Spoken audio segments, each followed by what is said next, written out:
वयाच्या 44व्या वर्षी याच रायगडाच्या मातीमध्ये महाराजांचा शिवराज्याभिषेक सोहळा पार पडला. शिवाय नको पाहायला पाहिजे होता तो दिवस तुम्हा आम्हाला बघावा लागला. हा महाराष्ट्र पुरका झाला, या महाराष्ट्राचा सूर्य मावळला आणि अखंड सह्याद्रीमध्ये अंधार पडला. ही तारीख आहे 3 एप्रिल 1686 ला. जगदंब छत्रपती शिवरायांनी शेवटचा श्वास याचा राजांचं निधन झालंय आणि हीच बातमी औरंगजेबाकडे गेली आहे. औरंगजेबाचा सरदार मुस्ताफिद खान औरंगजेबात काय सांगतोय?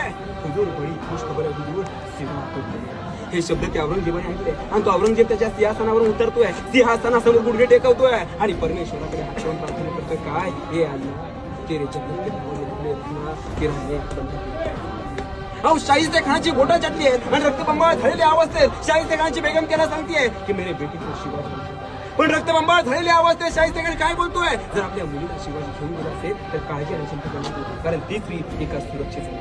म्हणजे कल्पना करा, शत्रूंच्या मनात देखील आपल्या राजांबद्दल किती आदर होता. काय म्हटलंय की अनामवीरा जिथे झाला तुझा जीवनांत बेटली ना वाट या धर्मात. 50 वर्ष आयुष्य आपल्या 50 वर्षात अनेक राजे झाले, बापदात्यांच्या गाद्या चालत पुढे गेले, पण एकमेव राजा झाला की त्या राजाने स्वतःची गादी स्वतः निर्माण केली.